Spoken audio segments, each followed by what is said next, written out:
This is the Kia K5. Now what is it? It's bang for your buck on 4 wheels wrapped in style. So let's unwrap it and see what the K5 is all about.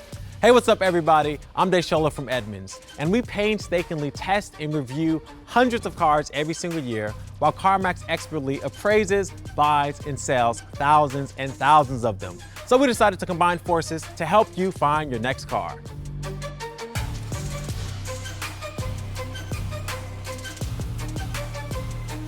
The K5 is a mid-size sedan that debuted in 2021, replacing the Optima in Kia's lineup. It competes with the gold standard of the class, the Honda Accord, as well as the comfortable Toyota Camry and the sporty Mazda 6. Here's a full rundown of the K5 trims. First, there's the base LX, the LXS, the cool-looking GT line that has extra styling that really makes it stand out.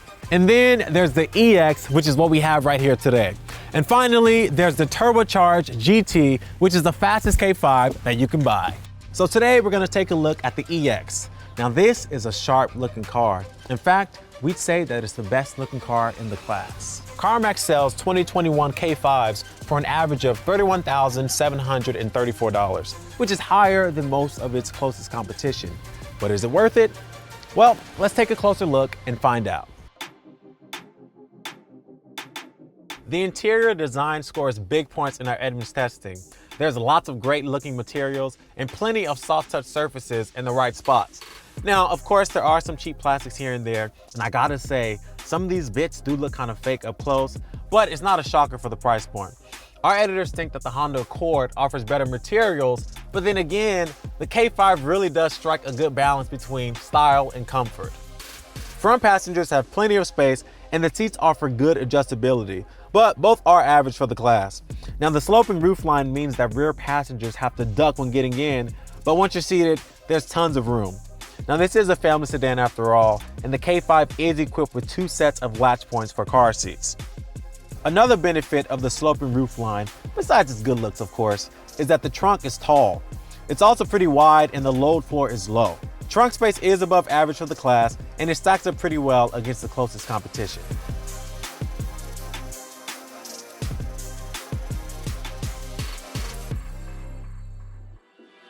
So an 8-inch touchscreen is standard on the K5, and it comes with Apple CarPlay and Android Auto. And get this, both of which are wireless, standard.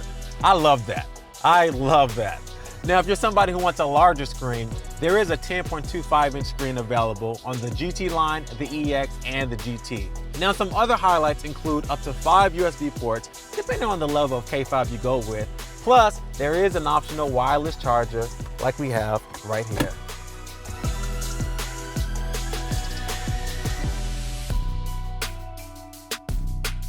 There are 2 engines available for the K5 in 2021.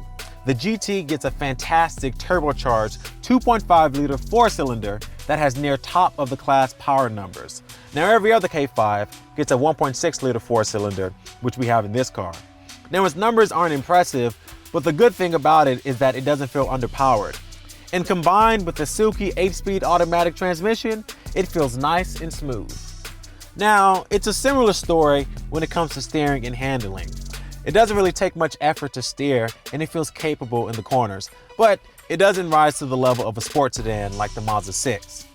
Our editors found the suspension to be excellent. It smooths out bumps and it quickly returns you to a pleasant drive. This car is all about driving ease and comfort, but also confidence. And in this class, that's a rare combination. So thumbs up to you, Kia. Every K5 comes standard with forward collision mitigation and lane keep assist. But if you want additional features like blind spot monitoring and adaptive cruise control, you'll have to opt for a higher trim level than the base model. At its heart, the K5 is a sensible and comfortable family sedan. But then there are these small conveniences, helpful features, and cool little accents sprinkled all around. That's why in our minds, the K5 is just as practical as competitors like the Accord and the Camry, but it's a step above in personality and style. So what do you like about the K5? Let us know in the comments down below. Make sure to like and subscribe. Plus, if you want to read an in-depth article about the K5, click the link in the description. Thank you again for watching, and we'll see you next time.